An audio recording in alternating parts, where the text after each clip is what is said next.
okay. We're at the watering hole, and we had this idea, like we were talking about Don's a post about the new coaches that were posted by USA Taekwondo, and Terrence's comment. Yes, Terrence's comment, and also some other people made a lot of comments, and we made comments, and blah blah blah. So we just kind of wanted to make a little video about our comments and other people's comments about how these coaches were selected and what are the pathways. So I reposted it in our group, WT. So we're WT, USAT, Data and Facts. I'm Steph. This is Don. Cheers, Hi. baby. Cheers. Look at the size of that thing. Yeah. Look at that. Now that's a beer. Modelo. Yeah, so we're at the little local bar about 7 miles from our house in Podunk Town, Elko. And Spring Creek. Spring Creek. And We're officially in Spring Creek. Yeah. But so we're just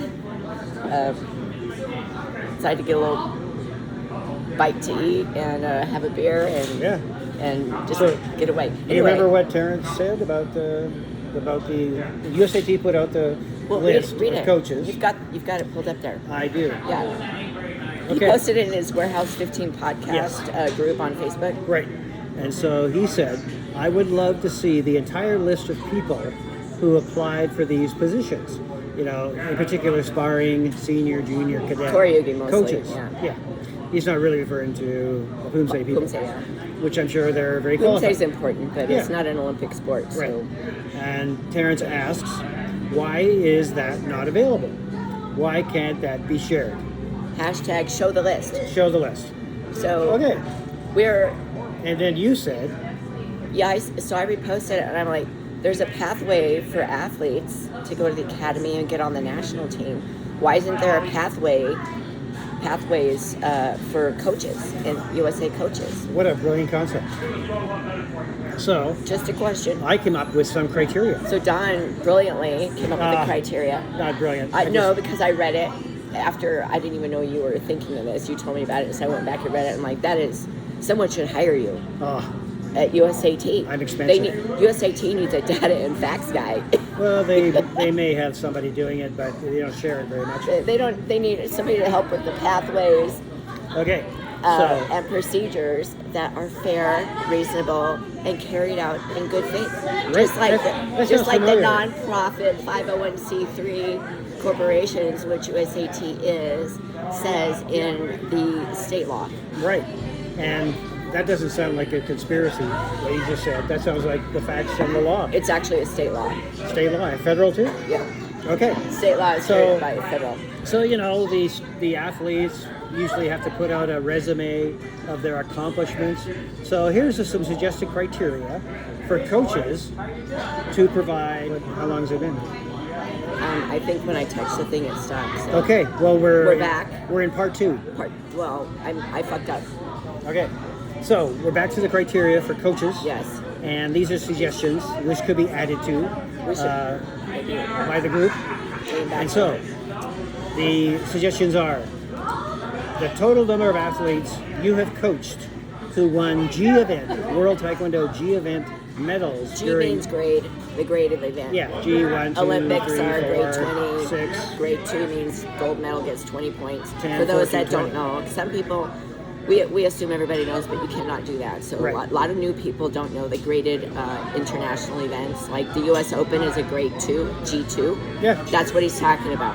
Right. Like the grade level events, like a G1, G2. And I'm really looking at, sort of more recently, let's say 2017 to 25, but it could be longer or shorter if you really want to be punitive. But let's say it's 2017 and 25. Total athletes, the number of athletes and their names, of course, their divisions, their age groups, cadets, junior, seniors, we don't care about ultras, who won G event medals, especially, and then list which ones they were.